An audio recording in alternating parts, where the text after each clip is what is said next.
HPV ಚುಚ್ಚುಮದ್ದು. HPV ಚುಚ್ಚುಮದ್ದು ಅಂದ್ರೇನು? ಹೆಣ್ಮಕ್ಳಿಗೆ ಗರ್ಭಕಂಠದ ಸಮಸ್ಯೆಯಿಂದ ಕ್ಯಾನ್ಸರ್ ಬರ್ತಾ ಇದೆ. ತುಂಬ ಹೆಚ್ಚಿನವರಿಗೆ ಕ್ಯಾನ್ಸರ್ ಬರ್ತಾ ಇದೆ. ಅದಕ್ಕೆ ನಾವು ಹೆಣ್ಮಕ್ಳನ್ನ ಸುರಕ್ಷತೆ ಹೇಗೆ ಮಾಡಬೇಕು ಅಂತ ನರೇಂದ್ರ ಮೋದಿಯವರು ಸ್ವಸ್ಥ ನಾರಿ ಅಡಿಯಲ್ಲಿ HPV ಇಂಜೆಕ್ಷನ್ ಗೌರ್ಮೆಂಟ್ ಹಾಸ್ಪಿಟ್ಲಲ್ಲೂ ಕೂಡ ಸಿಗುವಾಗ ಮಾಡ್ತಾ ಇದ್ದಾರೆ. ಆಲ್ಮೋಸ್ಟ್ ಇವಾಗ ಗೌರ್ಮೆಂಟ್ ಹಾಸ್ಪಿಟ್ಲಲ್ಲಿ ಬಂದಿರುತ್ತೆ. ಇನ್ನು ಕೆಲವು ಕಡೆ ಬಂದಿಲ್ಲ ಅಂದರೂ ನೆಕ್ಸ್ಟ್ ಬರ್ತಾ ಇದೆ. ಅದಕ್ಕೋಸ್ಕರ ಗಾರ್ಡ್ಸೀಲ್ ಅನ್ನೋ ಚುಚ್ಚುಮದ್ದು HPV ಲಸಿಕೆಯನ್ನು ಇದು ತಗೋಬೇಕು. ನಾವು ತಗೊಂಡ್ರೆ ನಮಗೆ ಕ್ಯಾನ್ಸರಿಂದ ತಡೆಗಟ್ಟುತ್ತೆ. ಇದು ರೋಗ ನಿರೋಧಕ ಶಕ್ತಿ ಜಾಸ್ತಿ ಇರುತ್ತೆ ಇದರಲ್ಲಿ. ಅದಕ್ಕೆ ನಾವು 9ರಿಂದ 45 ವರ್ಷದವರೆಗೂ ಇಂಜೆಕ್ಷನ್ ತಗೋಬೋದು. ಆದರೆ ಇವಾಗ ಆಲ್ಮೋಸ್ಟು ಉಚಿತವಾಗಿ ಸಿಗೋದು 14 ವರ್ಷದ ಹೆಣ್ಮಕ್ಳಿಗೆ ಮಾತ್ರ ಗೌರ್ಮೆಂಟ್ ಹಾಸ್ಪಿಟ್ಲಲ್ಲಿ ಇಂಜೆಕ್ಷನ್ನು ಉಚಿತವಾಗಿ ಸಿಗುತ್ತೆ.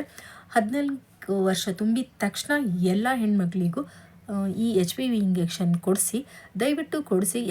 ಯಾಕೆಂದರೆ ಕ್ಯಾನ್ಸರಿಂದ ಅವ್ರನ್ನು ಸುರಕ್ಷವಾಗಿ ಇಡಬೇಕು. ನಮ್ಮ ಹೆಣ್ಮಕ್ಳು, ನಮ್ಮ ಭಾರತೀಯ ನಾರಿಯರು ಸುರಕ್ಷವಾಗಿ ಇರಬೇಕು ಅಂತ ಮೋದಿಯವರೇ ಖುದ್ದಾಗಿ ಉಚಿತವಾಗಿ ಲಸಿಕೆಯನ್ನು ಬಿಡ್ತಾ ಇದ್ದಾರೆ. ಮೊದಲೆಲ್ಲ ಗೌರ್ಮೆಂಟ್ ಹಾಸ್ಪಿಟ್ಲಲ್ಲಿ ಉಚಿತವಾಗಿ ಸಿಗ್ತಾ ಇರಲಿಲ್ಲ, ಪ್ರೈವೇಟ್ ಹಾಸ್ಪಿಟ್ಲಲ್ಲಿ ಇತ್ತು, ತುಂಬ ವರ್ಷದಿಂದ ಇತ್ತು. ಆದರೆ ಕೆಲವರಿಗೆ ಇದು ತಗೋಬೇಕು ಅನ್ನೋದೇ ಗೊತ್ತಿರಲಿಲ್ಲ.